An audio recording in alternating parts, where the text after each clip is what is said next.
Balance is one of the core themes in Avatar. The Avatar himself is one who must travel around the world, gaining the knowledge, teachings, and wisdom from all the other nations to bring balance to the world. The Avatar is someone who has all the power in the world. I talked extensively about Aang's journey to balance in a previous video of mine. Who I want to focus on today is Iroh. Iroh was born heir to the throne, destined to become the next Fire Lord. The man destined to have all the power in the world. Iroh was on track to becoming a legend. He was going to be the one to finally put an end to the war. What his father started, he would conclude. Upon doing this, he would become a god amongst his people. But then, something happened. Something tragic. On his way to Ba Sing Se to conquer the Earth Kingdom, his son, Lu Ten, died.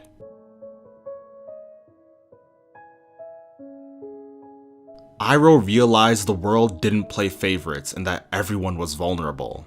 After this, Iroh started his own self-improvement journey. He gave up everything he had going for him. He gave up his status and acknowledgement from an entire nation. It isn't quite clear exactly what happens after this, but whatever did seem to have made Iroh the tea-loving spiritual man we love him for today.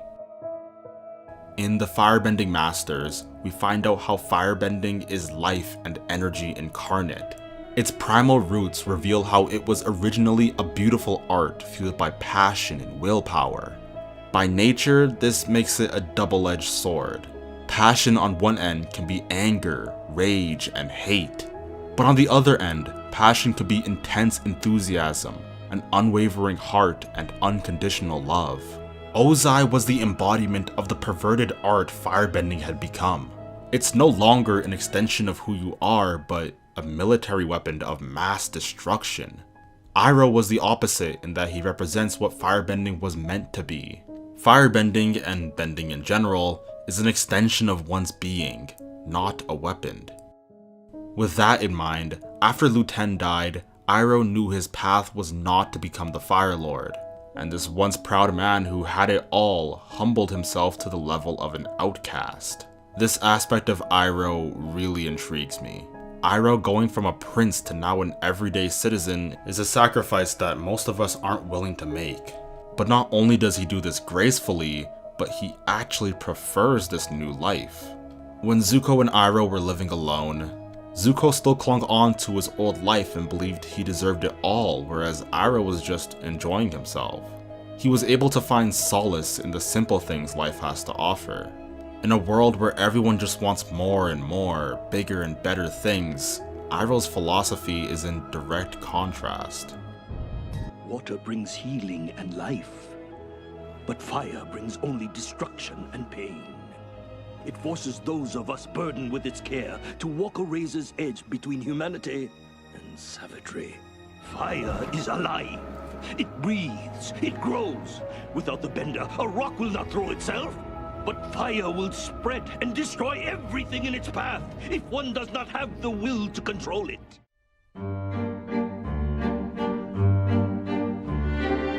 The Fire Nation is a very proud nation. They have their own national anthem and worship their fascist dictator.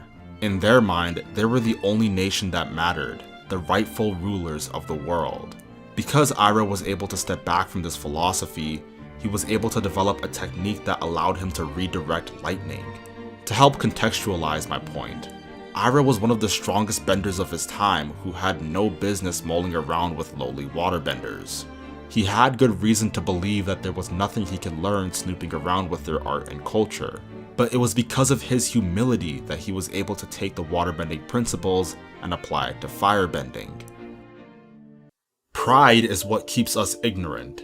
If we feel like we know something, there's no need for us to learn more, right? This is something I've recently started to think about in my own life. Just because I don't play sports or I don't like school doesn't mean I can't apply what I've learned from those into my videos. This is actually what led to the development of many videos on my channel. It is important to draw wisdom from many different places.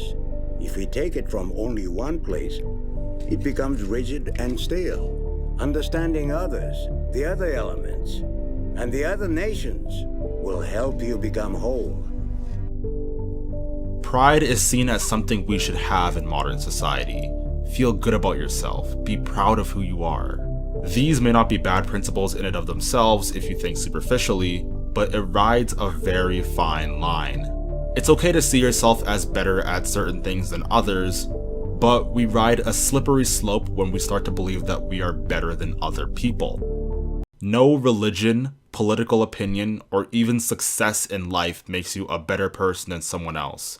Period, dot, finish, end of discussion. In fact, it's the people who believe they're less than perfect who are the ones who are able to acknowledge their evil potential. It's the people who believe they could do no wrong that end up being the most dangerous. Having pride removes their ability to introspect and feel guilt. A practical example is how people who think they're the best drivers are usually the ones who are highest at risk of an accident. In war times, it was the young and innocent who ended up being the most ruthless in combat. One scene I found extremely scary on a recent rewatch was a scene where Team Avatar looks at a picture of Ozai thinking it was Zuko and commenting on how cute and helpless he looks, only to realize that it was actually just a picture of baby Ozai. I don't want to dip too deep into the whole nature versus nurture debate, but this goes to show that depending on the circumstance and conditions, you'll never know just what type of person someone will grow up to be. Pride will limit you to a world of possibilities. Even when you have good reason to believe you're above someone, you can't think of yourself as more than them. Humble people seek to learn as much from a fool as from a sage. They see everyone as an expert on something, and as a result, humility often leads to greater understanding and wisdom. Most prideful people tend to compare themselves to others. They are the ones who don't consider themselves good enough unless they're better than others at something. Conversely, once they feel they're better, they see no reason to continue improving. This mindset is fixed and closed off to the possibilities. They will only continue to improve if they feel their status is threatened. Contrast this with humility. Humility, at its core, is the belief that no matter how much you think you know, there's always something you don't know. It's the understanding that even your most cherished beliefs could be wrong. It goes with the willingness to change those beliefs if it seems clear that they're wrong. If you become the best while staying humble, you'll still be able to learn from others, which not only will make you better, which will not only make things a lot less stressful, but is a much more sustainable lifestyle. Sometimes the best way to solve your own problems is to help someone else. Look at all the problems this has caused in the world today. Wars are fought over the concept of ideals that are held as being more important than people. This is why pride is considered to be the worst of the 7 deadly sins. I understand North America hasn't had a war on their grounds in centuries, so let's take a more relevant example. Politics. Just as a disclaimer, I'm not really going to be talking about the specifics of politics, but rather just the philosophy of the sort of mob mentality people have when talking about it, or essentially partisan beliefs that just divides the country so strongly. There's this pervasive idea roaming around the political sphere that those opposing your political view are of less value, that they are worse in some way than you are. Liberal versus conservative, Democrat versus Republican, left-wing versus right-wing, etc. But it shouldn't be this way. Neither side is perfect, and they both have valid points. You should listen to what they both have to say and make your own judgment. Humble people seek to find alternative truths. If there is a disagreement between two options, the rational thing to do is to look for a third option that both parties can agree on. If we take capital punishment for example, both sides want to deter crime. Whether you believe killing the criminals or sending them to jail will be more effective doesn't matter. Both sides are trying to solve the same problem. There is no reason to hold strong feelings against the other side. The prideful think of the humble as wishy-washy, indecisive, and having low self-esteem. Think of how Ozai threw Iroh under the bus to become the Fire Lord. But in reality, humble people are considerate, thoughtful, and confident enough in their abilities that they don't need to compare themselves to others. They often end up knowing more than prideful people do. Ozai may have the firepower necessary to beat anyone in the series, but there were 2 times he was unable to land a lethal blow on his opponent. and this was directly because he lacked the knowledge Iroh gave his two combatants. This is why it is so important for the Avatar to travel around the world to gain knowledge from everyone, all the nations, regardless of the circumstance. They, in a way, humble themselves to each nation, balancing their strengths and weaknesses, culminating in the ultimate bender. The Avatar is the one bender for all the people, thus he must live as they do. This is why the Avatar state is supposed to be a last resort, not some cheat code. It's a defense mechanism only to be used when absolutely necessary, not to be abused. And this is what a 10-year-old children's cartoon taught me about pride and humility. My viral Iroh video has over 1 million views right now. It's some of my best work, but I'm still constantly surprised at just how many views it actually has. Thousands of people have thanked me for making it. Some even say that it's helped change their perspective on life. I'm eternally grateful I could inspire such a great change in some people's lives. With that being said, there are some legitimate criticisms jabbed at it, and I thought I'd go over them today. There was one part where I misspoke, or rather wasn't very clear. I implied that all ideas are equal and that we should always try and find common ground on charged issues. Neither side is perfect, and they both have valid points. You should listen to what they both have to say and make your own judgment. Humble people seek to find alternative truths. If there is a disagreement between two options, the rational thing to do is to look for a third option that both parties can agree on. But this isn't true. Not all ideas are equal, and some disagreements are so fundamental, so foundational, that common ground can't be found. For example, Iroh didn't tell Zuko to rationalize with Azula, he told him to beat Azula. What I was getting at in the video is that a lot of times we're trying to solve the same problem through different methods. A lot of times, for example, we actually agree on the facts, but we disagree on the methods. We don't agree on how we should implement policies given the available facts. I still think this is largely true for most issues, but yes, there are some issues that are so foundational that I don't think common ground can really be found. Sometimes we don't even agree on the very foundational facts. This is an idea I've tried to push on my channel now, as I've realized that was a flaw in my other video. Just watch my recent video on the philosophy of Avatar, where I go over moral character and I explain this in more detail. I was really trying to say that we should find the root at where we disagree and then try and find common ground there. What I'm trying to say is that oftentimes there is a common issue you're trying to solve, and this should inspire some level-headed conversation. The rest of the video I stand by, I'm just going to go through some common critique. There's a common critique where people take this clip and say that I was wrong. No religion, political opinion, or even success in life makes you a better person than someone else. Period, dot, finish, end of discussion. They say this because they naturally think, hey, I'm better than Hitler. But in the context of the video, what I was trying to say is that you shouldn't think of yourself as better than other people, or else you too can fall into their evil ways. It's perfectly valid to acknowledge the fact that you're better than some people at certain things. If you've watched the video, this is why I contrasted Zuko and Azula's firebending. It's okay to see yourself as better at certain things than others, but we ride a slippery slope when we start to believe that we are better than other people. But the problem is, when you think that you are inherently better than someone, that's when you can fall. I believe that we all have equal inherent value, but different aptitudes, and those aptitudes don't make you a better person. What I was trying to say is that it's important to acknowledge your evil potential, as Ozai was once an innocent baby.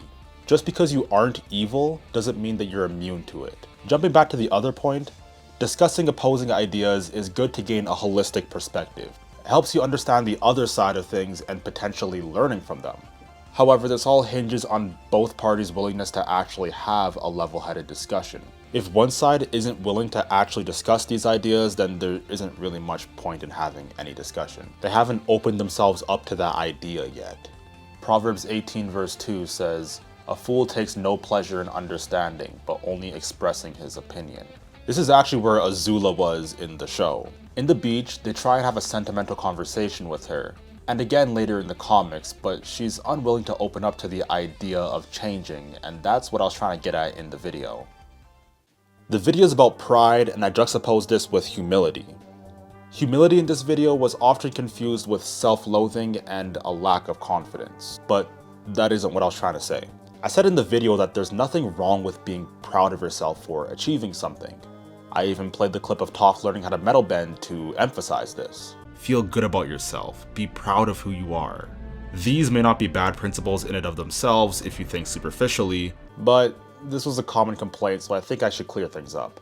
If you don't engage in religious discussions, particularly Christian discussions, you might not be familiar with the kind of pride that I was talking about. Pride, which can also be described as like self-conceit, is a deadly sin. Pride is what actually made the devil if you subscribe to Christian theology. It's that Lucifer was discontent with the position God gave him.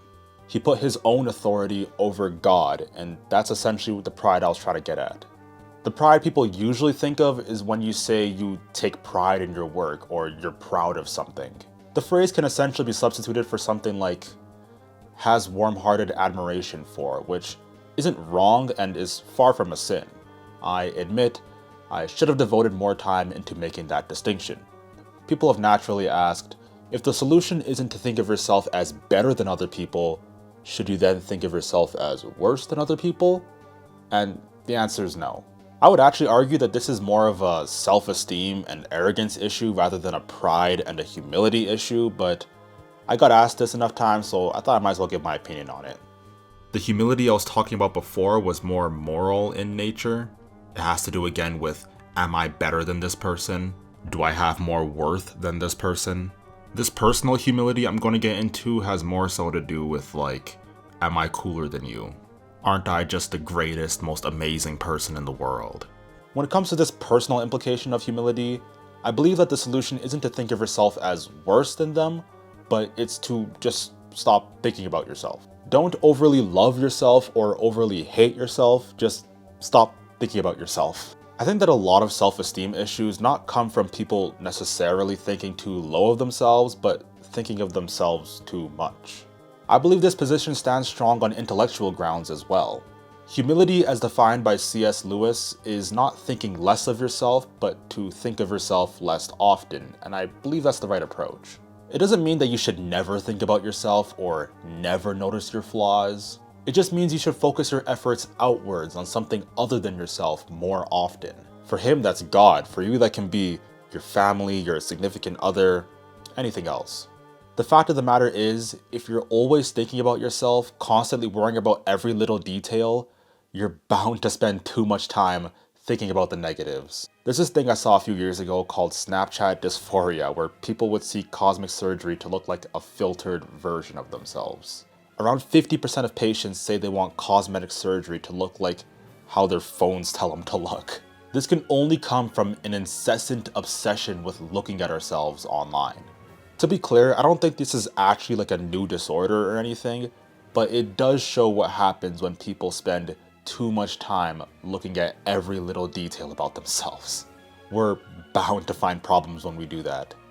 I don't think that the solution is to look at ourselves in constant adoration as to breed arrogance, but I don't think the solution is to look at ourselves and think lowly of ourselves. So the solution to me is to spend less time thinking about ourselves overall. Humility is to look at yourself and acknowledge your relative strengths and weaknesses. A humble athlete is not someone who thinks he's worse than the other athletes. It's someone who's grateful for his talents, understands his strengths, but doesn't dwell on them too often. He acknowledges that he still has much room to learn and grow from anyone. An athlete who constantly helps bring their teammates up as well. That's a humble athlete. At least that's what it is to me. This is something I started taking to heart more. I'm invested in self-improvement, but I know that at the end of the day, I'm improving for something beyond myself as well.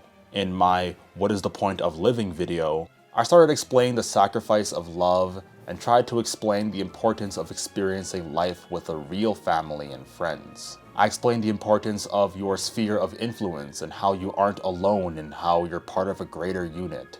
If you're interested, check out that video. Back to Lewis, it's probably this idea of thinking beyond ourselves that would make him think that our obsession with the phrase "love yourself" is probably misguided. It isn't that loving yourself is bad, it's just that it isn't the highest good or the end in it of itself. It isn't something we should constantly be thinking about. It's like paying attention to yourself breathing or walking. It's kind of awkward thinking about this bodily process when it's just supposed to naturally happen as you focus on other things. So, take it or leave it. That's my advice as it pertains to humility, which I would actually argue in this case is more of a self-esteem issue, but I digress. One final thing I thought I would clear up before we finish this video. People thought I was throwing shade at Korra in the end of the video, but that isn't actually true. I wasn't actually trying to poke fun at the show, but I can see why people would think that. The Avatar is the one bender for all the people. Thus, he must live as they do. This is why the Avatar state is supposed to be a last resort, not some cheat code. The thing is though, the show itself makes fun of her for this. I even copied Tenzin's wording here to draw parallels. I don't think we're supposed to agree with what Korra did there. Korra misuses the Avatar state in this scene, but come book 4, she doesn't use the Avatar state until her back is against the wall against Kuvira. And that's how you're supposed to use it. She's even pressured to abuse it by Opal and Jinora, but refuses to. It was a subtle bit of character development, I think. So yeah, there's enough Korra hate that exists on the internet. I wasn't trying to add on to it. At its core, Stoicism is a philosophy that emphasizes the development of inner strength and resilience. It teaches individuals to focus on what is within their control and accept what is not in their control. Uncle Iroh's philosophy emphasizes the importance of self-control, resilience, and wisdom. He encourages people to find inner peace, let go of their past mistakes, and focus on what they can control. According to the Stoic Cicero, the Stoics pursue virtue through 4 cardinal virtues, those virtues being wisdom, temperance, justice, and courage. Wisdom is the ability to navigate complex situations in a logical, calm, and informed manner using proper judgment. This is seen in how Iroh studies the waterbending techniques and incorporates it into his firebending technique to invent lightning redirection. The Stoic coalesces all of the competing opinions that he may encounter and incorporates all of them into something greater than the sum of its parts. As I explained in my previous Iroh video, you can learn something from every tribe. The Stoic king Marcus Aurelius similarly believed in the interconnectedness of all things. In his book Meditations, he wrote that all things are woven together and the common bond is sacred. And scarcely one thing is foreign to another, for they have been arranged together in their places, and together make the same ordered universe. For there is one universe out of all, one God through all, one substance and one law, one common reason of all intelligent creatures, and one truth. I believe Iroh actually takes this quote one step further. He believes not only that all nations are connected, but he believes that in order to make yourself whole, you have to incorporate elements from other people. He takes it one step further than that by implying that when you understand other people, it helps cultivate empathy. By recognizing the interconnectedness of all things, we cultivate a sense of compassion for others. This helps Iroh, and could even help us, create a more harmonious and just world. If you look at the Latin etymology of the word compassion, it literally means to suffer with someone. Cum means together, and passion means to suffer. So it literally means to suffer with someone. When you understand other people more intimately, you are able to actually take on some of their suffering in a vicarious way. Epictetus, a slave who became one of the progenitors of Stoicism, believed that opening yourself up to various learning experiences in life was a key component to eudaimonia. Eudaimonia is a fancy word that Aristotle used to describe the fullness of flourishing of human life. Epictetus wrote, "It is impossible for a man to learn what he thinks he already knows." The quote is saying that if you are already under the assumption that you know everything that there is to know about a subject, then it is impossible for you to learn anything about that subject, even if more information comes in that is genuinely useful. This quote emphasizes the importance of humility and the willingness to learn, which are key aspects to living a virtuous life. Iroh similarly emphasizes the importance of empathy and understanding when he says, "Understanding others, the other elements, and the other nations will help you become whole." The second virtue is temperance. Temperance is seen in how Iroh deals with Zuko.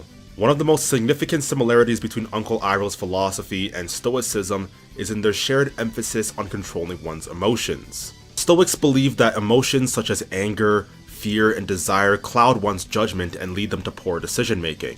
They taught that individuals should strive to control their emotions and channel them in a positive way. Similarly, Uncle Iroh teaches Zuko and others to control their emotions and channel them in a positive direction. He often encourages people to find balance, to remain calm in the face of adversity, and to avoid acting impulsively.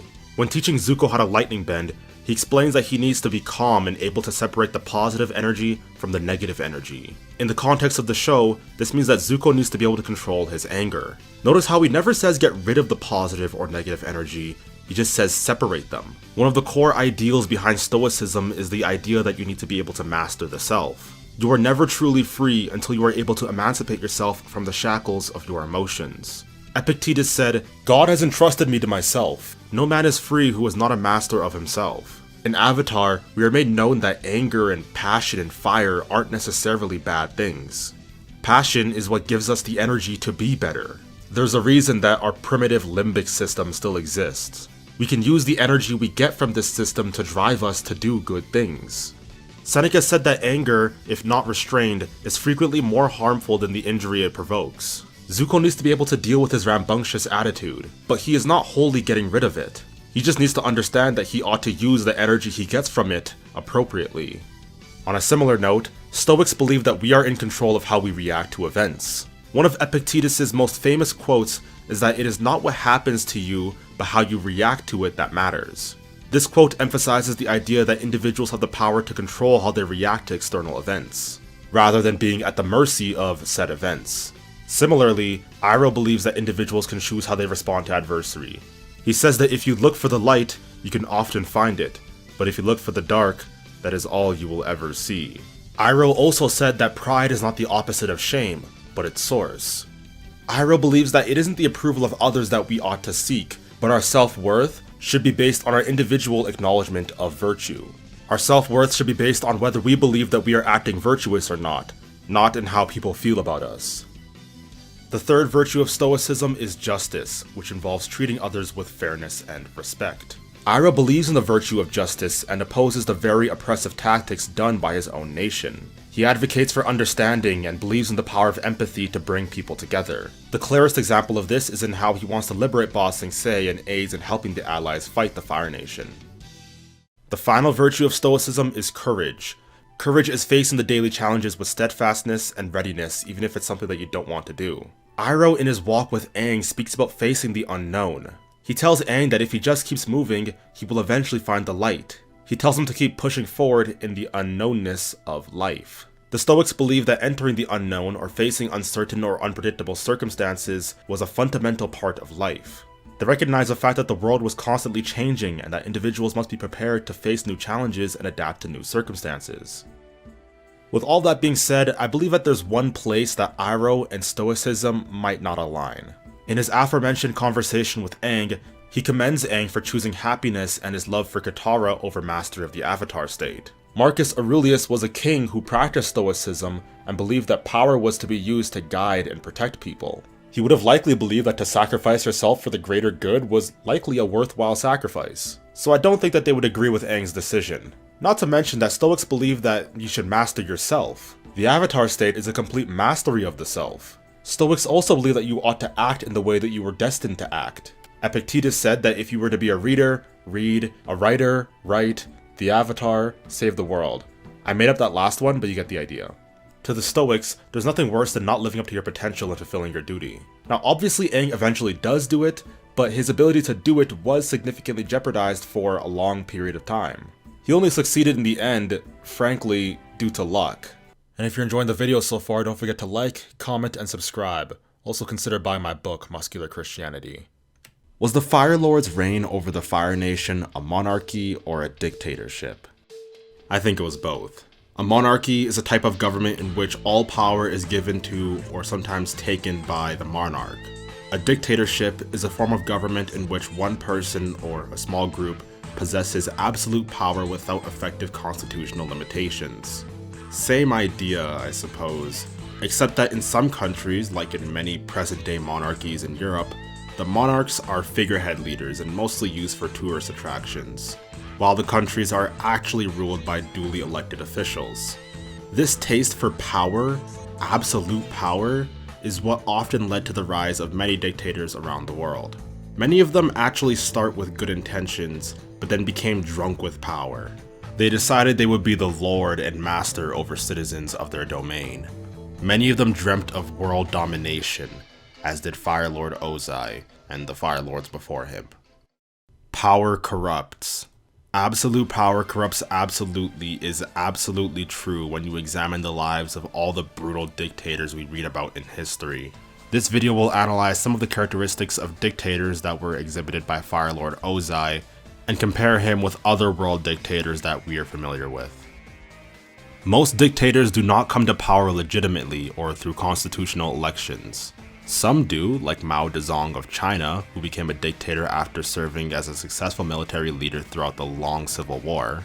But most dictators take control during coups d'etats, revolutions, or states of emergency.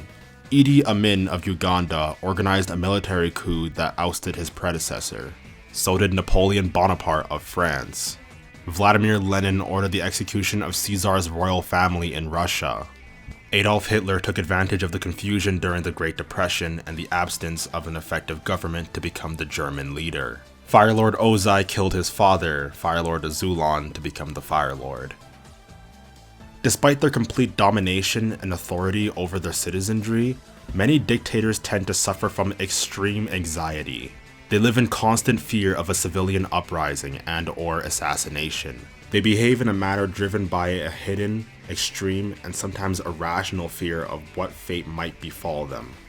This paranoia causes them to do some crazy things. For example, it was said that Saddam Hussein of Iraq had multiple meals prepared for him from different parts of Iraq every day so that no one would know where he was eating to avoid being poisoned. Some news medias even reported that he had many body doubles whom he sent on different missions to minimize his chance of being killed. Kim Jong-il, the former leader of North Korea, was so afraid of being assassinated while flying that he exclusively traveled via armored plated train, which his descendant, the current Kim Jong, still uses to travel. Then there was the former dictator of Burma named Than Shwe. He moved the capital of Burma to a remote island in the jungle without running water or electricity, all in an effort to avoid being captured by disgruntled citizens. Likewise, Fire Lord Ozai was so scared of the rise of the Avatar he sent different groups of hunters, including endangering the lives of his children, Zuko and Azula, to hunt him. You may be able to actually contest that point, but there is no doubt that the Fire Lords before him were terrified of the Avatar.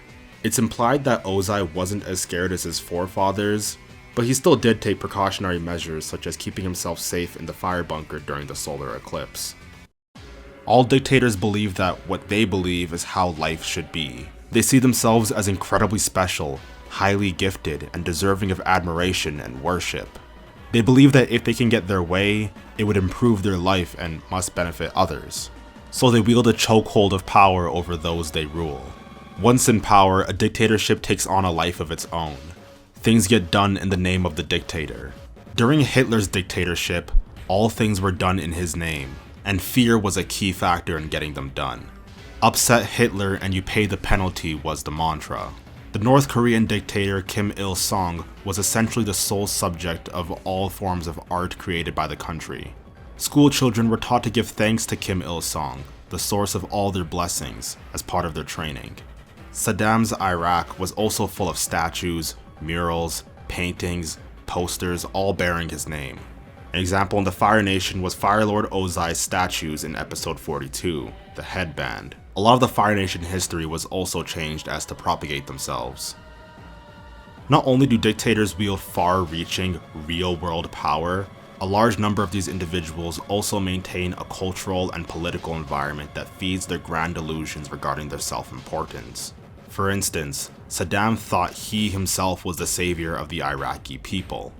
Muammar Gaddafi had himself crowned King of Kings of Africa, and the North Korean Kim line of succession proclaimed themselves to be godlike. Idi Amin's full self-bestowed title was His Excellency, President of Life, Field Marshal, Al-Hadi, Dr. Idi, Amin Dada, Lord of all beasts of the earth and fishes of the sea, and conqueror of the British Empire in Africa in general and Uganda in particular. He even stated that he was the uncrowned King of Scotland. He conferred a doctorate of law on himself from Macquarie University, as well as the Victoria's Cross, a medal made to emulate the British Victoria Cross. Firelord Ozai invented and gave himself the title Phoenix King, a made-up title no one had ever heard of, because, well, he could. Zhong was a runaway firebender. He wasn't allowed in Fire Nation territory because he wasn't allowed to quit the Fire Nation military. He had to serve the Fire Nation and no one else. But he left the Fire Nation military. This was treasonous. Zuko faced similar punishment for similar behavior. With regard to dictators, one particular trait that stands out, perhaps among the rest, is narcissism. Narcissistic individuals have a greatly exaggerated sense of their own importance and are preoccupied with their own achievements and abilities. They see themselves as incredibly special people deserving of admiration, and consequently have difficulty empathizing with the feelings and needs of others. Firelord Ozai demanded this admiration from his family and only found it through Azula. He banished Zuko for not completely conforming to the way he thought. Since birth, Ozai despised Zuko for not showing enough evil vigor. Ozai wanted someone who would be exactly like him and only saw that through Azula. Although Princess Azula loved and worshipped her father, the Fire Lord did not reciprocate such love. He only wanted to use her to achieve his dreams. Zuko was also consumed with pleasing his father and also became a narcissist and bullied everyone around him to get his way. Luckily, he finally realized that nothing he ever did would cause his father to love him, so he severed ties with the Fire Lord. All those years chasing the Avatar, he had missed his father, but when he came back, Ozai only showed interest in him because Azula lied and told him Zuko killed the Avatar. Apart from his own desires, Zuko was essentially useless to him. Once they're in power, it usually takes a lot for a dictator to step down. Because they're generally not elected by the people, or because they're afraid of how their citizens will enact justice if they relinquish power, dictators often die in office, in many different ways. Hitler committed suicide. Saddam was executed. Idi Amin died in exile. Stalin had a stroke. As for Ozai, he didn't die at the end of the story, but Aang took his bending away and he was locked up in jail. He was lucky that Aang didn't kill him, but in his mind, without his bending power, Ozai was as good as dead. Some final words before we finish off. Contrary to popular belief, the United States isn't actually a dictatorship. I mentioned and gave examples of dictators, and I never mentioned Trump, and I know a lot of people will ask why I didn't talk about him.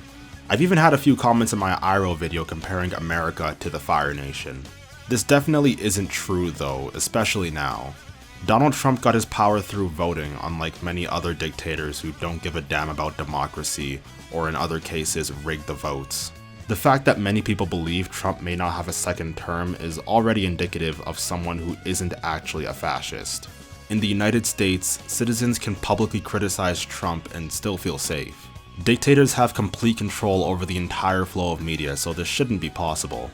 As I said before, you couldn't question Hitler and get away with it. Trump also has no desire to spread his influence through world domination. This is unlike the Fire Nation. But we actually do know other American presidents who tried to spread their American influence throughout the world, so this critique isn't completely wrong. Trump, however, believes in America first and is the first president in 39 years to not start a war. One of his goals actually was to bring back the American troops fighting in foreign wars. The only thing Donald Trump and his supporters have that is indicative of a fascist dictatorship is a sense of ultra-nationalism. But what separates Trumpublicans from, say, North Korea is that Trump fans do it willingly. There is no state-enforced nationalism, unlike North Korea. The North Korean government shot people who weren't crying enough after Kim Jong-il died. An honest look at American politics should really dispel this idea that Trump is a dictator, although people did say the same thing about Obama way back, so this isn't a partisan complaint. Fire Lord Ozai. For much of the series, he wasn't even a functional character, more so a symbol. The essence of pure evil. Ozai didn't need some thought-out philosophy. He was the antithesis of everything the protagonist believed in and didn't need to be much more. He was what Zuko could have become without Uncle Iroh. One of the many themes in Avatar: The Last Airbender is the battle between love and fear.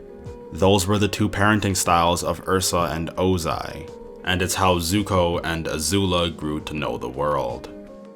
Ozai didn't need to be anything more than a generic villain. We don't even see his face until season 3, which makes us think of him more as a vague entity. In the comics, however, he becomes a much more fleshed out character. Ozai was a cruel, prideful psychopath who was responsible for all the mental damage that fundamentally ruptured the core of the Fire Nation's royal family.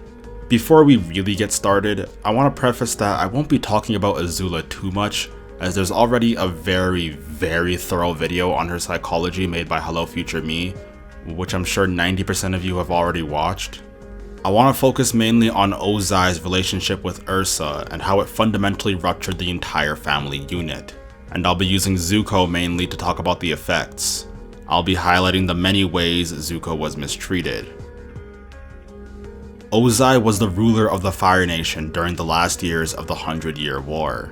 Ozai was the second son of Fire Lord Azulon and Ila. From the moment he could walk on 2 feet, there was already something off about him. Practically from birth, Ozai was easily angered, domineering, and insatiably power-hungry. According to Iroh, Ozai lacked empathy, was not the understanding type, and never regretted, forgave, or changed his mind about anything. There was always this level of cruelty to his character that felt innate. It really makes you wonder if someone is truly born bad, or if anything in his life could have been done to reverse his innate evil. Ozai, unlike anyone in his family, has never shown a hint of empathy or self-reflection at any point in his life. Even Azula has her moments. Iroh initially dismissed this as a young child throwing a tantrum, but it soon became clear that there was something far more to this. Iroh later realized that Ozai's temperament stemmed from a deep-seated lack of empathy and brutal ambition, and he distanced himself from that. This dichotomy between the two brothers is seen cinematically in how Iroh and Ozai never directly confront each other or even share the same frame or panel at any point in the main series or comic books. For Iroh, Zuko represented the physically lost son and his psychologically lost brother. Zuko gets his passion and aggression from his father, but had this offset by redirecting his passion into love. Zuko's alternate story, where he truly does kill the Avatar and gets everything he thought he wanted and is never influenced by Iroh, is a mirror of Ozai's story. In an attempt to create a powerful bloodline, Fire Lord Azulon and Ozai seek out Avatar Roku's bloodline. From the moment he started looking for a wife, he was already ruining his family. Ursa was living a peaceful life and had just recently got engaged, but Ozai quickly severed all of her bonds with the people she loved, thereby metaphorically dismembering her, cutting her limb for limb. Ozai took everything away from Ursa except her bloodline. Ozai took everything that made her human and stripped her down to a vapid shell, only to be used to proliferate the Fire Nation. A vessel to be used and discarded. Ozai doesn't even let Ursa mention her old life again. He completely owns her. While it was never explicitly shown on panel, there is clear implication that Ozai physically abused Ursa in the comics. In Smoke and Shadow, she shows anxiety just staying in the same physical place she once did with Ozai. The physical space evokes such a poignant response in her. Ozai shows many symptoms of a psychopath. He shows no empathy, he's manipulative, he lacks guilt, an inability to distinguish between right and wrong, difficulty showing remorse or empathy, a tendency to lie, and with him being the leader, the nucleus of the family, this has catastrophic effects. In this unit, there's no one above him, no one he has to adhere to, no force above him. His relationship with Ursa is indicative of all of his family's relationships. Ozai controlled the entire family unit through power and manipulation. Those personality traits were inherited and demonstrated most prominently in Azula. Ursa, conversely, reinforced ideals of love and kindness, and tried to exert some of this into Zuko when she realized Azula was her father's child through and through. These conflicting ideologies and parenting styles were the next step in breaking down the family unit.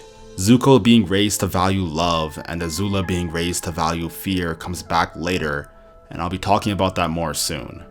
Ozai will manipulate, use you up like a soggy towel, and throw you out just to further his goals.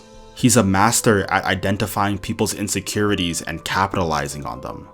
Zuko and his mom, Azula and her need for approval, Ursa and her previous life, and even his father Azulon and his desire to maintain a powerful Fire Nation into future generations. When he confronts Ursa about her previous lover's life, he doesn't even hesitate or think twice about telling her that her boyfriend was dead, despite it being a lie. He even said this with a smile, as if he took pleasure in her misery. Ozai always wants to bring himself up while tearing his family down at any point he could get, using not only physical force, but cunning, deceptive, psychological tactics. And on top of that, his encounter with Ursa tells us that he's a quick thinker. Ozai kills his father for his own gain and banishes his wife to exile. The only thing that matters to Ozai is exercising his power through force and manipulation. You may even infer that this is the main reason he even had kids. By raising his kids to be exactly like him, he in a way will live through them.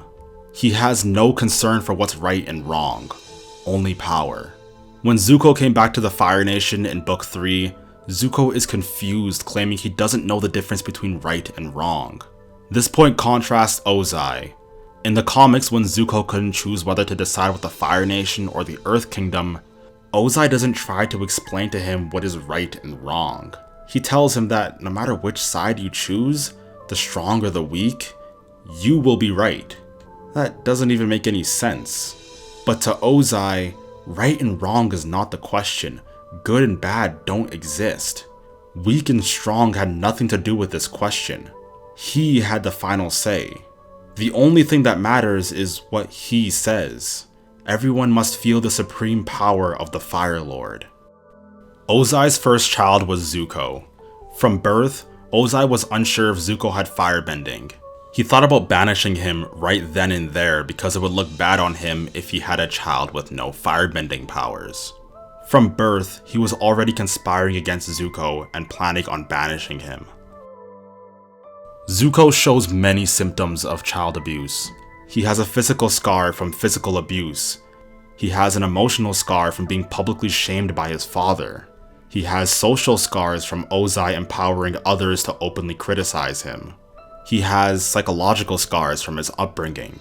Zuko was neglected, lived in shame and without honor, lived in fear, was constantly angry, had low self-esteem, overzealous eagerness to please his father, confused emotions, depression, self-abuse, constantly compared himself to his sister, and his father showed disdain for him every time he spoke about Zuko. And perhaps worst of all, Zuko was purposely sent on a futile mission to capture the Avatar. Ozai was looking for every excuse to get rid of his son, and as soon as an opportunity presented itself, he grabbed it. When Zuko was a child, Ursa sent letters to her old village in secret in hopes of communicating with them. One day, she wrote a letter saying Ozai isn't Zuko's father to see if Ozai was seeing the letters in secret, and when she found out he was, out of anger she wishes Ozai wasn't Zuko's real father. Ozai took this literally, although he knew she was lying, and became determined to treat Zuko as though he actually wasn't his son. Ozai was already disappointed in Zuko, but after this event, Ozai kicked things to another level and told Ursa that it was all her fault. Ursa wanted revenge, to hurt Ozai even if it was just for a moment. But Ozai took this personally and started to treat Zuko as if he were a treacherous dog and someone that was not his own. Azula conversely was showered with praise from her peers and accepted by her father. The main difference in their upbringing was how Zuko was genuinely loved by his mother and had a father figure in Iroh, but Azula never got the love she wanted from her father. She was taught her whole life that power and fear were the ultimate ways to rule. So when Ty Lee and May finally betray her, claiming their love for others was stronger than their fear of Azula, she mentally breaks down. Ozai corrupted this child so much that even the mention of love trumping fear was enough to make her slip. It confused her. Love was something exclusive for weak people like Iroh and Zuko. This fundamental difference in parenting contributed to making Zuko and Azula find rewards and recognition in fundamentally different behaviors. This led each parent showing favoritism to one child over another, further disrupting the family unit. This is what these kids had to deal with at the age of 14 and 16. War aged the children. They could have had an innocent life of bliss, but because of their family problems and an ongoing war, they had no room for a normal family. There are moments in the show where Azula and Zuko show potential for camaraderie, specifically in the beach. And in The Search, they're shown genuinely having fun recollecting their memories at Ember Island, watching a reenactment of the final duel of Love Amongst Dragons, a play their mother used to act out in. This gives us a glimpse of a life they could have had if their father's psychopathy and a 100-year war didn't interrupt them. In Zuko's years as the Fire Lord, he comes to Ozai to talk about the Fire Nation colonies after Aang took his bending away. Ozai gets angry at Zuko, yelling at him to leave. Zuko obeys despite having far more power than his father. This shows Ozai that even in prison, he was not helpless. He could continue to pull the strings of his family and get what he wanted. Well, not for long. After he confronted Ursa for the first time since he banished her, she stood her ground. She realized that he no longer had any power over her. She realized just how small a man he was after trying so hard to be big. His heart was so small that he had no room for love, no room for his son, daughter, wife, or even himself.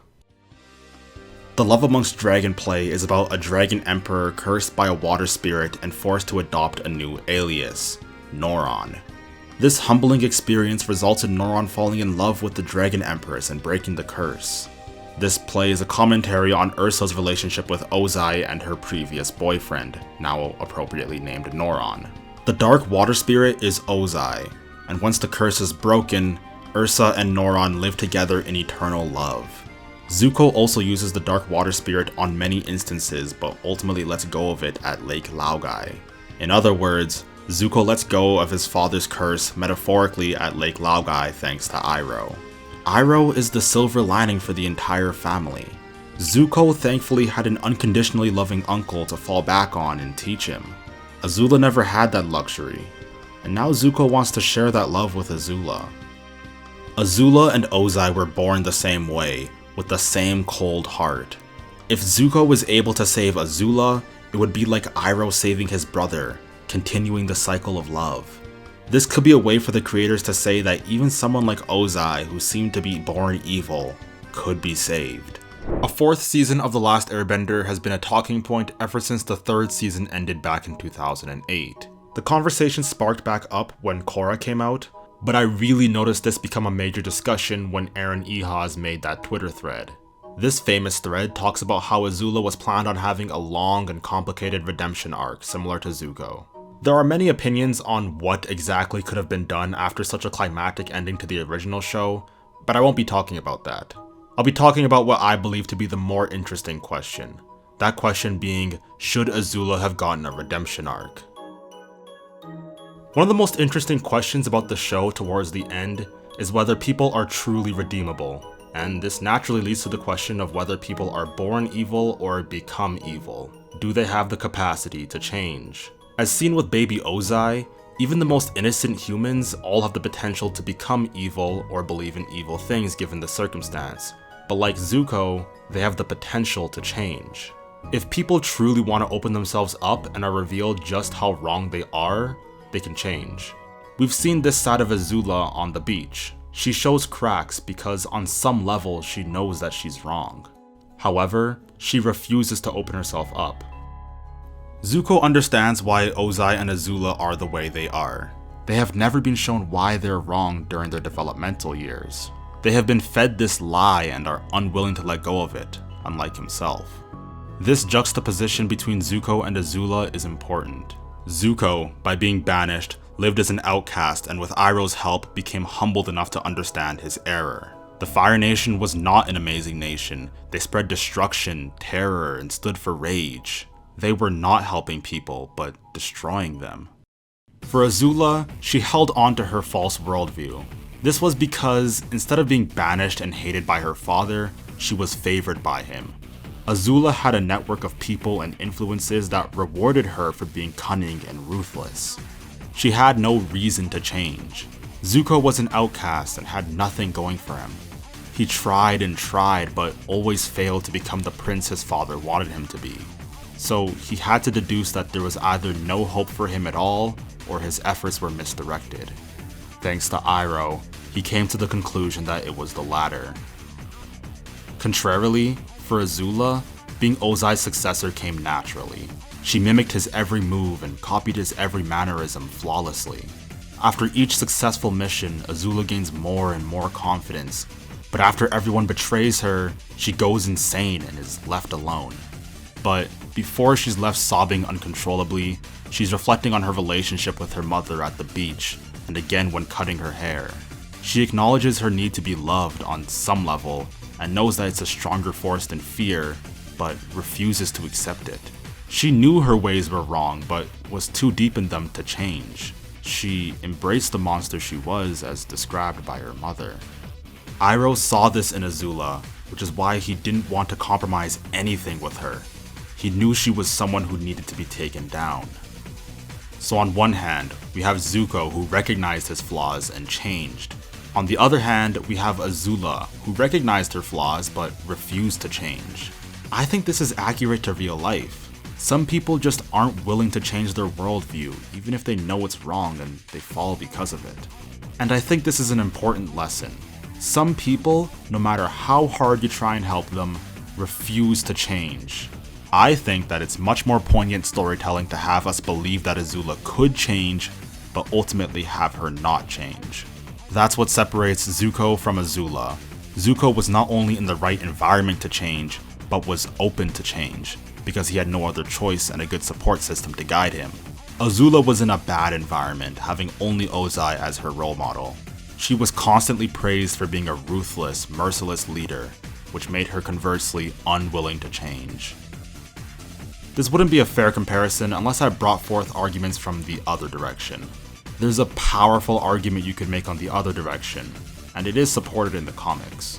You could argue that Azula redeeming herself would be important for Zuko's development, as Zuko would now be applying the wisdom Iroh had bestowed onto him, stopping Azula from the path that he could have went down and the path that their father went down. An idea I've talked about in my Zuko and Ozai videos. That's what Aaron had in mind in that thread as well, and I think it could have worked. We see glimpses of how this could have went down in the comics. Throughout the search, we see Zuko really struggle with the concept of family. He doesn't know what a healthy family is like because of how messed up his own family was. He understands his family is messed up, but wants to repair it in some way. This is partly why he lets Azula come on the mission and roam free with them.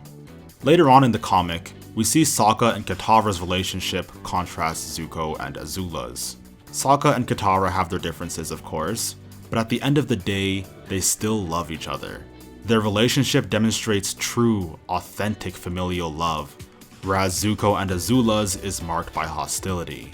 Zuko wants that kind of relationship with his sister. We see this when he imitates Sokka's brotherly gesture of blanketing Katara by giving Azula a blanket himself. I think it would be very heartwarming to not only see Zuko learn and apply his kindness, but to see Azula learn and accept that kindness. So do I believe Azula deserves a redemption arc?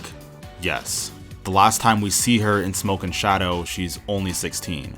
Everyone deserves a second chance, and she has so much of her life left to live. Iroh laid siege to a heavily populated area for almost 2 years. He likely killed many people in the process. He was able to reform his ways and continues to be a fan favorite character for his moral high ground and profound philosophies. Seeing the major difference in who he was in the show versus who he used to be, Azula clearly deserves a redemption arc. But now the more important question is, do I believe Azula should get a redemption arc given how the story is set up? And to that, I say no. Part of the appeal with Avatar is that it's a show that can be enjoyed by everyone of any age. Azula redeeming herself could take away from part of the realistic characters the show has created. Avatar is not a fairy tale. The characters have been developed to feel very real to life. Personally, I think that the contrast between Azula and Zuko is one of the most important parts of the show, and Azula being redeemed would downplay that. A redemption arc for Azula might be nice for her, but as part of the storytelling narrative, and as a foil for Zuko, I don't believe it should happen. Azula is a tragedy, and her end was tragic. It had to be tragic. She's the physical manifestation of all the damage that Ozai has done to the world. She helps us understand that in a deeply human, relatable way. She's the pure form of the violent, sadistic, destructive side of her family. A living answer to the question of, how could the Fire Nation do such terrible things? A redemption arc messes with that general idea, and it would make the psychological damage Ozai inflicted on her seem easily repairable. Ozai's manipulation wasn't strong enough to change neither Azula nor Zuko, and this really downplays the influence and the threat that Ozai truly was. So yeah, that's why I think Azula shouldn't be redeemed. Azula is a manipulative firebending prodigy. She far outclasses all of our main characters in terms of bending aptitude and possesses comparable intelligence. By all accounts, she should have been able to capture the Avatar and bring glory to her nation. However, she made one major miscalculation that cost her everything. When Zuko was born, Ozai was unsure if he had firebending. This led to him almost banishing his son because he figured it would look bad if he had a child who didn't have firebending. Azula conversely was showered with praise and immediately accepted by her father for her prodigious firebending. This made Azula derive pleasure and fulfillment from the parenting style of Ozai. She grew up believing power and fear were above all, and that the best way to ultimately win was to use power and fear. Zuko, on the other hand, was parented with love and care from his mother. These separate parenting styles fundamentally changed how they grew up. They became opposites in very substantive ways. While the parenting Zuko received was fiery and sincere, the parenting Azula received was charred and hollow. On the surface, Zuko looked weak and insignificant, but through a lot of dedicated work, Zuko mastered himself and his identity became impregnable. Conversely, once Azula received a significant amount of pushback, she folded. Zuko has a rough exterior and even a scar to show for it. Azula has a perfect exterior, not a hair out of place. But on the inside, Zuko is strong and Azula is weak. Both Zuko and Azula become jealous of each other because of what one has and the other lacks. Zuko was jealous of the strength and approval from his father that Azula got. Azula was jealous of the genuine love and affection that Zuko got. While the divergent parenting styles play a role in their ultimate outlook on life, we must also recognize the innately divergent characteristics between the two. Zuko is a clumsy ball of passion and Azula is strong and tactful. These are their innate characteristics, and there's no reason to assume that they would change given different parenting styles. The chief difference was that Zuko was able to have his temperaments and idiosyncrasies channeled towards their proper end. Azula didn't have that chance. Strength isn't bad, oppression is. Tactfulness and charisma aren't bad, using them to insidious ends is. Zuko's passions were channeled towards selfless love. Azula's strengths were ordered towards not hate, but selfish indifference. We typically think of hate as the opposite of love. While that can be true in many instances, I believe that apathy is a more apt opposing force to love. Hatred can be a part of love and a sign of its vitality. Hatred is love in its most ferocious and militant form. Whether it is a good or bad hatred depends precisely on what it's aimed at. Hatred aimed at the cancer patient is bad.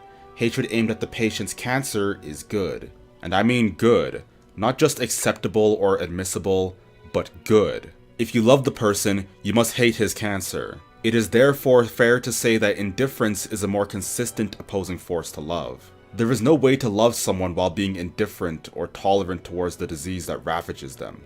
Azula doesn't show a malevolent hatred towards anyone, but just a callous indifference.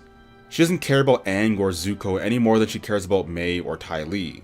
They're all just amorphous tools aiding her or hurting her in achieving her goals. And she uses fear and domination to control everyone in her path, a strategy that she picked up from her father. Azula tries to be like her father in every way, most notably her father's ability to play on people's weaknesses. She uses Ty Lee's sense of security to recruit her, similar to how Ozai uses Zuko's partiality towards his mother to keep him from leaving on the Day of Black Sun. Azula's psyche is so single-mindedly optimized to being a manipulative genius that she's able to infiltrate and outdo the Dai Li without shedding a drop of blood by staging a coup. She's also able to lie straight through her teeth without any shift in her heartbeat. Such a feat is unrivaled within the entire Avatar-verse. Over the course of their adventures, Zuko realizes that fear and dominance are not modes of leadership that are conducive to success. In Book 1, Zuko is angsty with a chip on his shoulder. He tries to prove that he's the strongest and someone who can't be trifled with at every moment he gets. But it doesn't work. Azula does this as well more effectively because she's smarter and stronger than her brother. But ultimately, all this did was make her eventual decline delayed and magnified. She manipulates Ty Lee and May onto her team. She doesn't convince them through genuine means, she manipulates them through coercion. This is similar to Ozai and how he manipulated Zuko and Azula to try and follow his path. Thankfully, with Iroh's help, we see Zuko succeed with love being the binding force. Conversely, Azula's ramshackle team eventually falls out because there were bonds built on fear. Azula's bond was built on sand, Zuko's bonds were built on solid rock. Once May's love for others overrides her fear of Azula, she rebels and this makes her snap. This love quality was for the weak people like Iroh and Zuko. How could she be bested by it? Her mother, brother, and friends all have this love quality that ultimately makes them win in the end. It's something she's unable to compute. For people who went against that to so constantly and thoroughly outdo her put her in an agitated frenzy, a paroxysmic fit of mental derangement. When the show begins, we see Zuko on a quest to capture the Avatar. Ozai gave Zuko the impossible task of finding the Avatar in hopes that he would never return. 3 years later, Ozai gave Azula the now very possible task of finding the Avatar in hopes that she would succeed and return. Ozai wanted to do with Azula what he did with Iroh. He wanted to have the younger Firebender usurp the older Firebender's position and become the new Fire Lord. However, that impossible mission that he gave Zuko made him become more confident and strong. Azula instead failed time and time again and lost her consciousness and became a crazed creature. Towards the end of the main series, Azula had lost all of her trust in everyone. If her friends and even her father betrayed her, anyone could betray her. The people washing her feet could secretly be plotting against her. All of this manifests in a sort of schizophrenia where she conjures illusions of her mother in her head. She believes now that her mother has actually been conspiring against her since the beginning of her life. She manifests all of her latent insecurities into this conception of her mother. On some subconscious level, she realizes that her mother loves her, but she refuses to accept it. Her ability to accept it is obstructed by her need for power, control, and acknowledgement from her father. On the beach episode, we catch a glimpse of Azula's insecurities over this fact. Even before any of her friends or her father betrayed her, she had this insecurity about her mother. She has always secretly been jealous of her brother's true loving relationship with her mother. In the end, she's defeated by her younger brother and a peasant water girl. She's left screaming like the spoiled brat she is. In the Search comic, we see her schizophrenia worsen. When she's riding with Appa with Team Avatar, she asks them if her mother secretly hired them to somehow play a role in her downfall. This is her way of coping with the fact that she was wrong, more than a hair out of place, and fatally miscalculated. It is her attempt at shifting the blame for all the bad things that happened to her. All the blame is hoisted onto her mother as a form of insecurity. And if everything bad that's happened to her can be traced back to her mother, then it makes sense that in order to stop all the bad things from happening, she needs to kill her mother. And when we meet her mother later on in the comic, we find out that that's exactly what she planned on doing. She was so delusional that she was willing to kill her mother in hopes that it would ameliorate all of her problems. She is horribly mistaken. This is at best a respite from her pain, and at worst would drive her deeper into madness. Thankfully, she failed. In Smoke and Shadow a year later, she seems to have found some semblance of peace. She doesn't pin all of her issues on her mother and can speak much more coherently. But she's still the manipulative Azula that we all know. She stages a whole plot to manipulate Zuko to act more aggressively, revealing the dormant Ozai that was still lurking within him as it became ever more evanescent over the years. In this way, she would be acting as a leader from the shadows. And this idea is worth further exploring. Zuko and Azula are fundamentally opposites. Even their names start with the opposing letter of the alphabet. Their opposing forces do not have to be in conflict, but they can actually work together in unison. As I explained in the beginning, Azula's traits are actually quite great if channeled in the right direction. That kind of intelligence and power is very significant, and this is why I believe that Azula is a bundle of wasted potential. She could have been something of intimate importance to the Fire Nation and the world at large, but she wasn't. Whether you believe she was a victim of environment or a victim of genetics, she had the potential to be great and never realized it. At the end of Smoke and Shadow, there's the idea that Zuko needs to be a more respected leader. He needs to command the type of respect that Ozai had. That's the one thing that Iroh had that Zuko never was able to adopt within the series. Iroh, while infinitely kind and loving, would always be able to command respect. Zuko doesn't have that yet, and conversely, Azula needs to learn love from Zuko. She needs to be able to use and channel her abilities in a loving way towards loving ends. And if we see Azula's story continue, I believe that it'll be Zuko who ultimately does that. This is perhaps what we will see in the Book of Zuko movie that's coming out in 2026. That's just my speculation anyways. Zuko was raised to be his father's child through and through. But from birth, it's clear that that wasn't who he was. He naturally had a kind heart taking after his mother. Upon being labeled disrespectful for exhibiting passionate humanitarian concern during the Fire Nation's meeting, he's banished from the Fire Nation and given the impossible task of capturing the Avatar with his uncle. Even after finding him, he has many unsuccessful encounters with the Avatar. After Iroh and Zuko escape Azula's trap at the beginning of Book 2, they are then forced to live from town to town and hide their Fire Nation roots. This is symbolically important, as it's during this time where Zuko is forced to wrestle with said Fire Nation roots. A few episodes later, and he's tangentially wrapped in another conflict with Team Avatar. This time, he has to choose between saving the Bison or capturing him. With the guidance of Iroh, he makes the right decision. Minutes later, going back to the tea shop, he falls sick while coping with his decision. Being primarily with his uncle for the time being, he wakes up and has the chance to live out a normal life and finally be himself for the first time in 3 years since being banished. He no longer had to be a slave to his old life. You can immediately tell this level of joy and authenticity to his demeanor. This is who Zuko should be. Given different situations, he could be content simply running a small business with his uncle. Given time, he would get a girlfriend and maybe a wife and start a humble family. But we can't dwell on this moment for too long. A few episodes later, he is once again thrusted into conflict with the Avatar. He still has a kernel of his old life in him, and without his uncle being there to help contain it, it may consume him. He'll have to wrestle by himself next time. Next time, he'll have to choose whether he wants to be good or evil.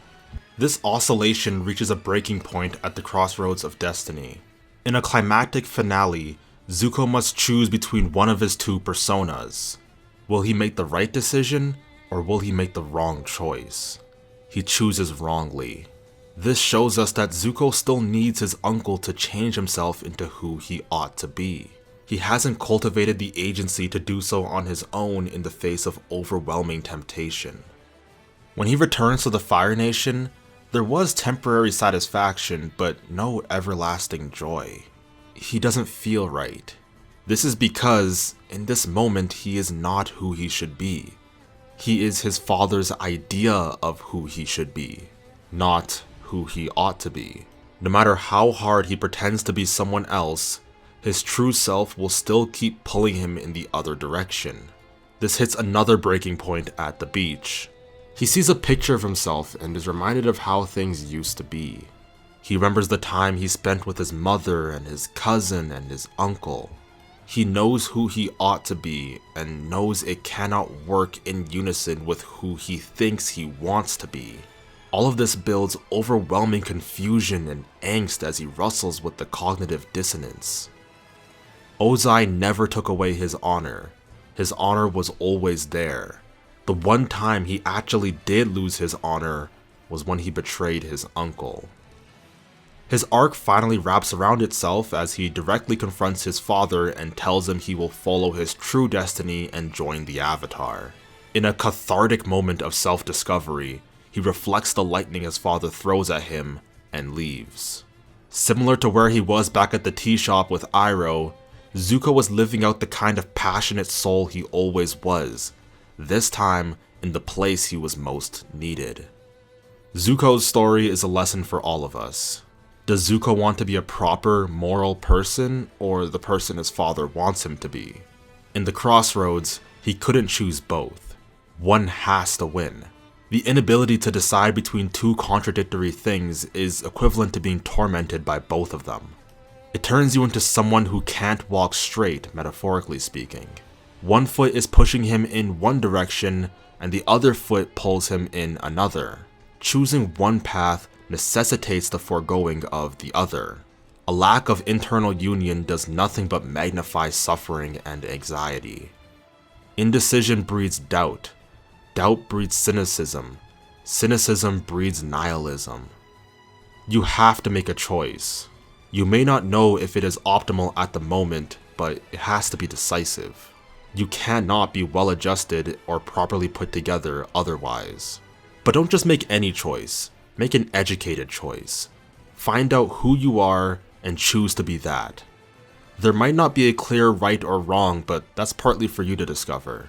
Thankfully, most of our life decisions nowadays aren't moral decisions unlike our characters in Avatar, but the message still stands. There is wisdom in choosing one thing over the other, one which preferably aligns with your aptitudes. For much of the story, Zuko wasn't pleased because he couldn't get what he wanted, and he couldn't get what he wanted because he couldn't choose one thing or the other. Eventually, he found out who he was and chose that. Never forget who you are, and always be that. There's no one else you can be.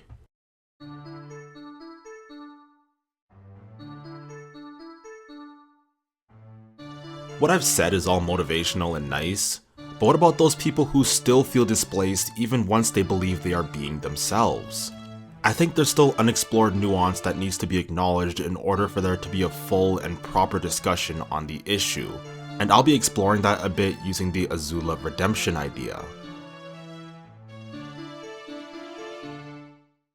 To be direct, Azula needs to change some of that toxicity and evil, even if that is a part of who she is. Of course, she will never completely change, but she must change some of it, or rather repress her bad parts. Some of her personality traits and aptitudes may not be bad if funneled through the right moral code. Azula's strength and tactfulness are not bad in and of themselves and can be channeled towards something good. Strength isn't bad, oppression is. Tactfulness and charisma aren't bad, but using them to insidious ends is. Some behaviors really shouldn't be promoted in a healthy, mature, and civilized society. For Azula, her sadistic demeanor would not be fit. I kept saying that you should unabashedly be who you are. But what if who you are causes too much trouble? In some cases, it's worth considering not expressing that part of who you are. In the real world, for example, there are certainly people with an especially bad temper who must rein that in. Identity is partly who you think you are, but also partly the manner in which you identify with other people.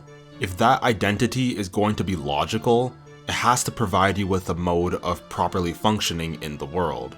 Part of the problem with these negative traits that people are born with is that they cannot function in a civilized society, or in some case they may be too othered. You have to conform to some degree in order to get by in the world, or else you'll be completely displaced. Of course then, you have to give up a part of your identity as you conform. If Azula holds some of her negative traits as intrinsic to her being, she would have to change that. If she doesn't, there will be no place for her in a civilized society. I can't really give a concrete answer as to when you have to conform and when you should express your individuality because it's really on a case-by-case basis, but it is something worth highlighting. I think it's appropriate to plant this idea to give a holistic perspective on the discussion.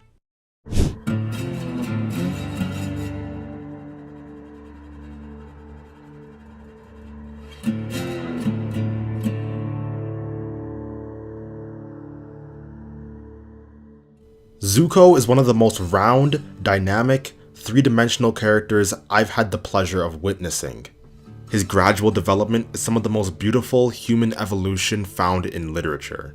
He hangs between good and evil for the majority of the series, but in the end, he doesn't let his family history and previous motivations define him. He chooses the right side and finds inner peace. In the beginning of the series, we're introduced to this compulsive teenager obsessed with his honor, which is really just how he defines acceptance. In order to come back to the Fire Nation and reclaim his place as prince, he embarks on a 3-year journey in hopes of capturing the Avatar. Starting his journey, Zuko thought he knew what he wanted, but as we find out later on, that couldn't be further from the truth. His uncle and father figure Iroh was the cornerstone of his development. Iroh stood by his side and even tried helping him catch the Avatar on occasions. His actions early on served to help Zuko understand that catching the Avatar was not his destiny. He won't be able to do it no matter how hard he tries because it's not his destiny.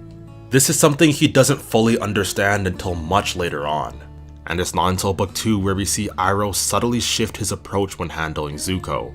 He tries to teach Zuko that he needs to find his own destiny, his own purpose, and not to try and please his father. It was never explicitly stated, but it can be inferred that Iroh was far more militaristic before his son's death. After he dies, he realizes the mistake in his ways and tries to fix himself. After he does, he becomes the symbolic and visual representation of the Buddha himself, transforming into a wise old sage. He doesn't want Zuko to transform into what he used to be, and he does everything in his power to fix it. He's trying to transform Zuko into a brave soldier boy. If you look for the light, you can often find it. But if you look for the dark, that is all you will ever see. We see glimmers of Zuko's kind side buried under his hot blood in the episode The Storm. In The Storm, we learn about Zuko's backstory. We learn about who he was and what drove him to become who he is now. After we learn about Zuko's backstory, we're reminded how he is still fundamentally the same person as he was when he was a child. When he sees the Avatar but decides not to pursue him, he puts the safety of his crew over the ultimate goal. This is the exact same mentality he had approaching the situation that got him banished to begin with. Zuko is still a kind boy even after everything he went through. The seeds of a kind man have been planted, but it isn't until Zuko and Iroh split up where the seeds begin to flourish. It's not until the pair split up where Zuko begins to revitalize his innate kindness and realize his identity. Zuko alone is one of the most important episodes in the series.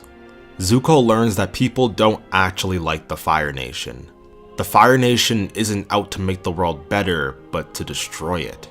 We see him begin to sympathize with common civilians. He relates to their problems, he treats them like equals and them likewise. He knows what it's like to fail.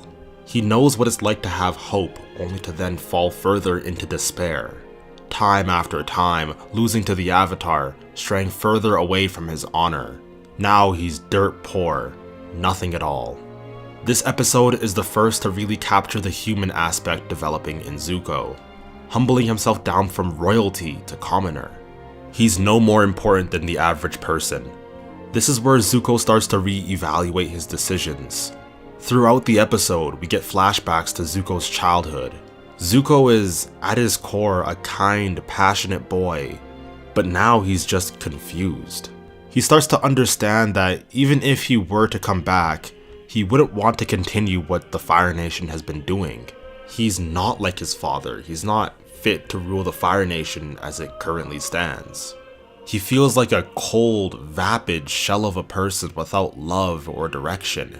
He wants acceptance more than anything, and thinks that the only way to receive it is by catching the Avatar. At the end of the episode, he's immediately shunned for simply being Fire Nation. This is despite the kindness that he just put on display. He was now subject to the cultural intolerance his nation had been lashing out against others all this time. Zuko realizes on some level through his experience that he isn't like the Fire Nation. He isn't an evil person.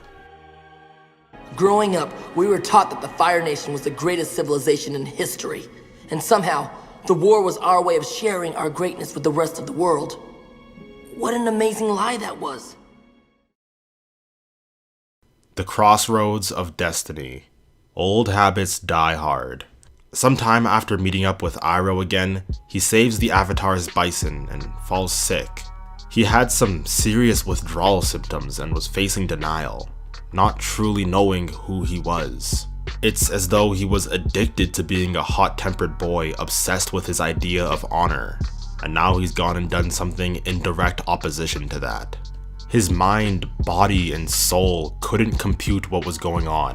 Zuko was so addicted to capturing the Avatar and his idea of honor that when he did something so diametrically opposed to what he believed in, he had withdrawal symptoms comparable to that of an addict. Addictions are the strongest mental link our brain is capable of harnessing. So for Zuko to break that link in any meaningful way does some serious damage to his mind. It shows how set he was on capturing the Avatar, and how unfathomable it was for him to help him by letting his bison go free. During this time, Zuko's clashing ideologies and personas are now visible. He acted so opposed to the way he pictured himself that he literally saw himself as the Avatar, the person he was so vehemently hell-bent on fighting against. When he snaps out of it, he's a changed man, fully embracing his alternate persona, the one that we saw when he was a kid. As fate would have it, he gets warped into conflict with the Avatar gang once again. He must now choose if he is to go back to his old life and capture the Avatar, or fully embrace his new persona.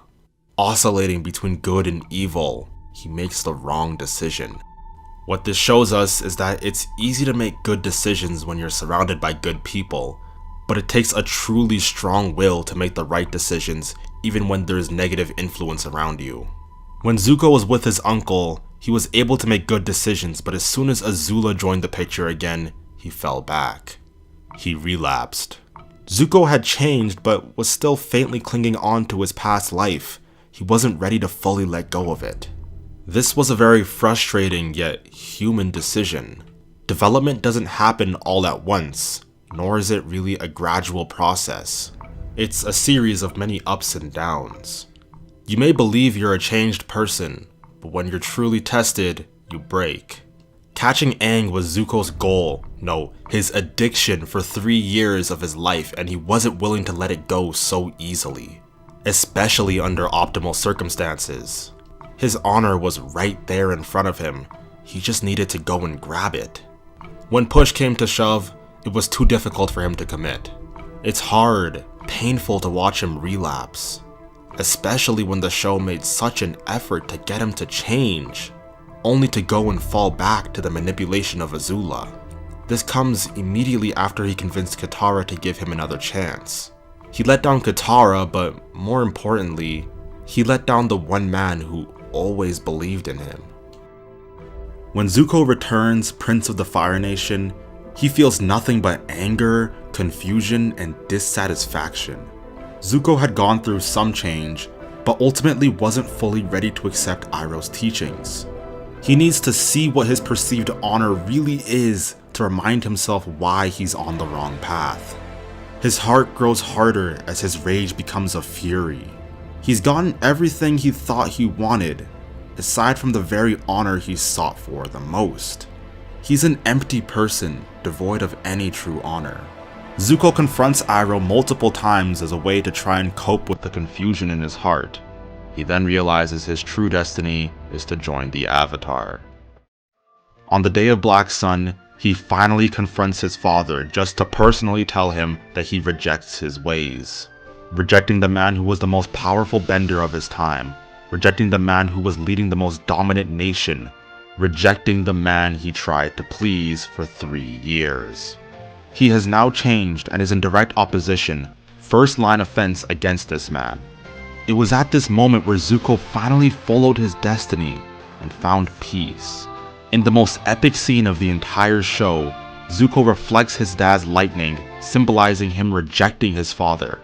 His fire technique countered by water, Iroh's wisdom over Ozai's power. He had finally found peace with himself, no longer confused.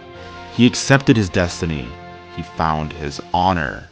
I'm willing to bet that if his father directed the attack at him just a day earlier, Zuko wouldn't have been able to redirect it. The fire chakra located in the belly is blocked by shame and grief, so it was only once Zuko was able to overcome said shame was he able to redirect lightning. The struggle for him to overcome shame and guilt has now been bested with peace and goodwill. He finally has some clarity. His eyes convey a similar idea. His left eye is scarred and burnt, impairing his vision, only slightly able to see the world due to the literal fire in his eye. His right eye is clear and can see the world to the fullest. When he looks to his scar, he can only see so much, but when he flips his perspective, everything becomes clear. Zuko gave up the very title he was obsessed with after realizing he was wrong, losing everything he could ever want, only to turn around and help the people he was chasing, betting on the slim chance that they would accept him. That is an astronomical leap. Zuko is the most influential character I've witnessed in fiction. He struggles, he makes mistakes, something we can all relate to, but he doesn't let that define him. He thought he had lost his honor and that somehow his father could return it to him, but he knows now that no one can give you your honor. It's something you earn for yourself by choosing to do what's right.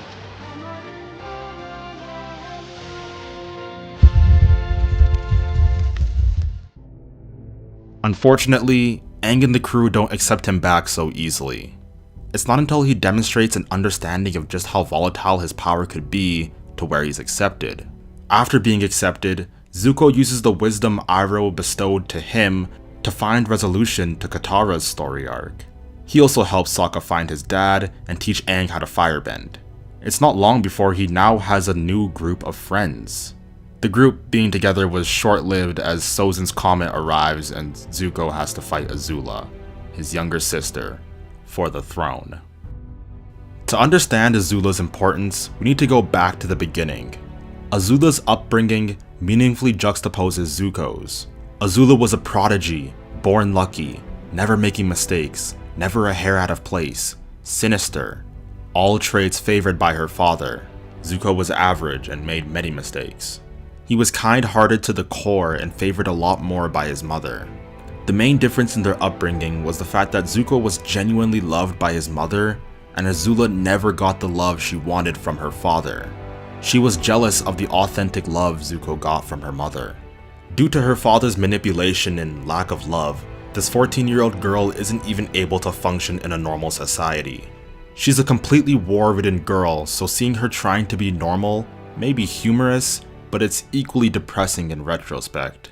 When Mai and Ty Lee betray her, saying that their love for others is stronger than their fear of Azula, she simply can't fathom it. Love was something exclusive to Zuko and Iroh. Love was something for weak people. It goes against every way she was raised. First it was her mother, then her brother, then her friends, until finally her own father betrayed her. Not even Iroh and his infinite wisdom believed she could be saved. She's alone.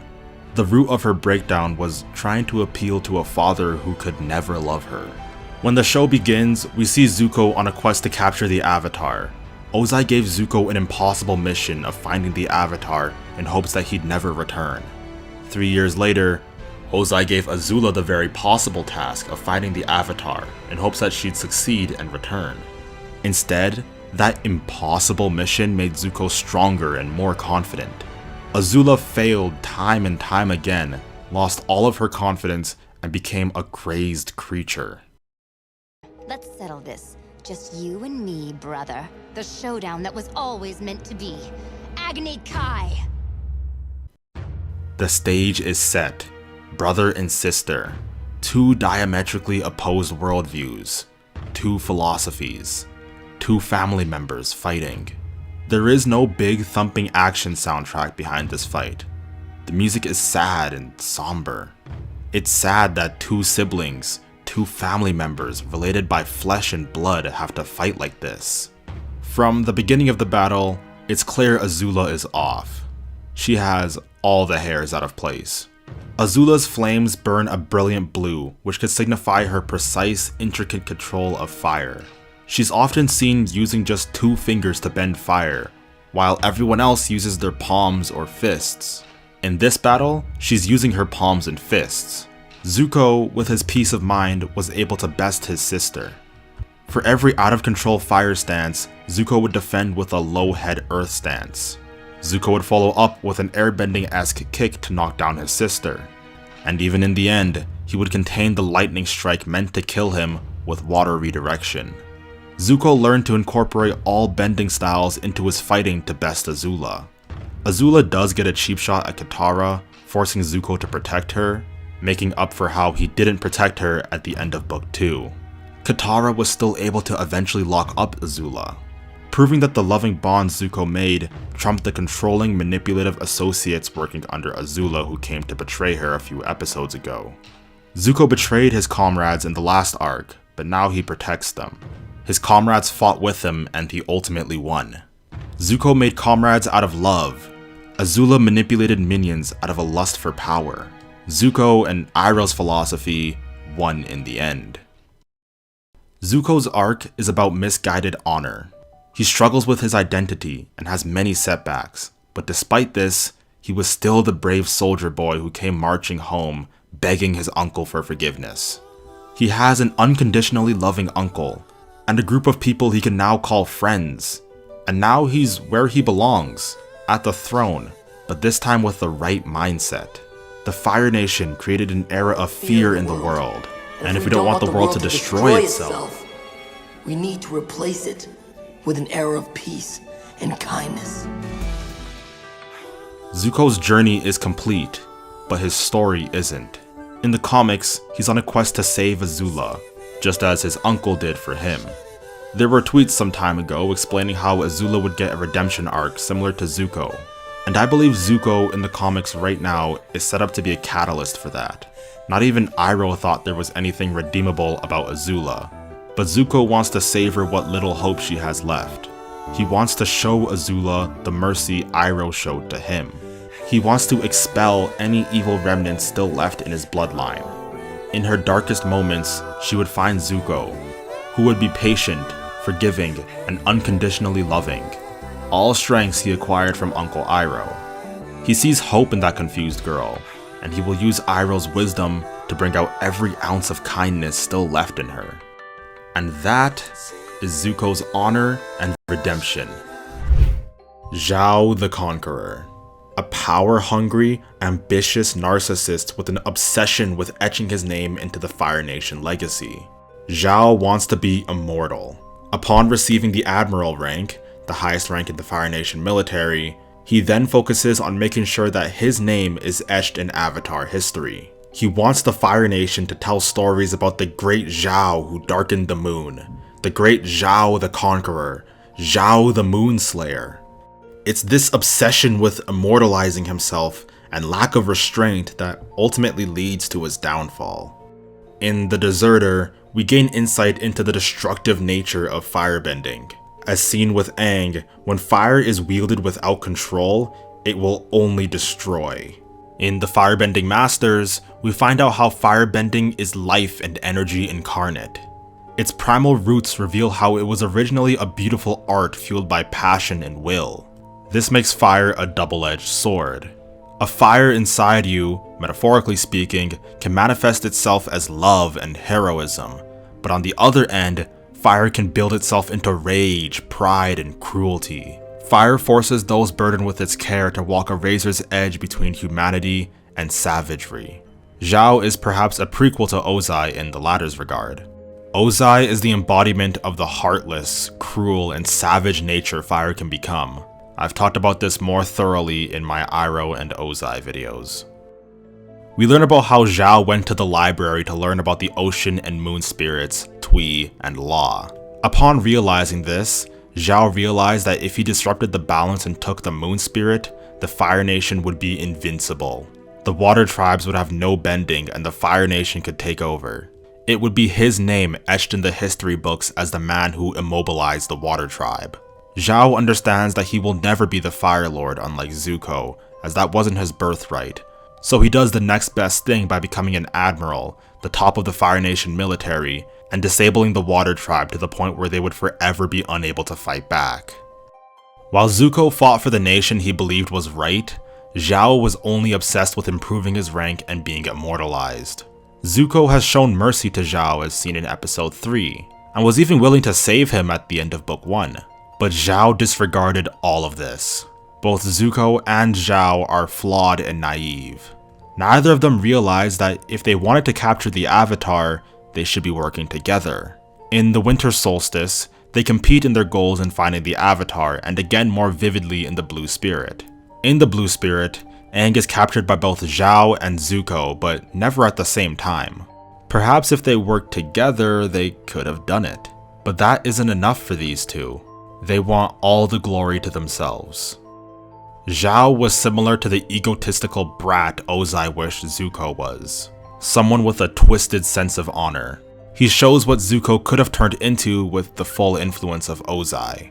I said the same thing about Azula in previous videos, but what separates Azula from Zhao is that Azula is calculated and knows when to back off. Zhao more closely corresponds with Book 1 Zuko because he's brash and lacks restraint. This was what Ozai wanted of his son, not someone who would waste his time and energy caring for those around him. Zhao represents the honor Zuko thought he was missing. I don't want to paint the picture that Zuko was tactically or morally much better than Zhao in Book 1, as he was flawed as well, but in Book 1, there was a seed of goodness in him. No such seed was visible with Zhao. Zuko is at least grounded in some morality, Zhao is not. Zhao refuses help from Zuko even in the bitter end. He would never stoop so low as to get help from the banished Prince Zuko after being taken in by the Water Spirit. Zuko cared for people regardless of what relationship they had with him. Zhao had no such concern. It's rather fitting now that Zhao was never acknowledged in the Ember Island players, nor does he ever see the Fire Lord. It's rather fitting that Zhao, who wished to conquer the spirits, first by abusing their knowledge and next by killing the Moon Spirit, that he would be the one judged by those spirits. It's quite a poetic turn of events to have him end up in the Fog of Lost Souls. Misplaced ambitions is the hallmark of a corrupted firebender. Misplaced ambitions is exactly how I would describe Zhao. We don't learn about his whereabouts until Korra, when Aang's children find him. None of Aang's children know who Zhao is. Not even Tenzin, scholar of all things Avatar Aang, the man who made it his destiny to become everything his father was. Even he didn't know who Zhao was. Kaya even refers to Zhao as that guy. Zhao has disappeared from the entire consciousness of the Avatar universe. Not even the most comprehensive history books have included him. Zhao is never mentioned again and leaves little impact on the greater Avatar world. Zhao trained under Zhong and learned about the koi fish, but instead of using that knowledge for something good, he used it for his own personal gain. He was similar to Iroh in that he was very knowledgeable about the inner workings of the world. Yet, instead of using that knowledge to help the world like Iroh, his selfish ambition and hot temper made him misuse it for himself. And that is why Zhao is the forgotten conqueror of nothing. Thank you all for watching. Don't forget to like, comment, and subscribe. Most of you aren't subscribed. I'll see you all next time.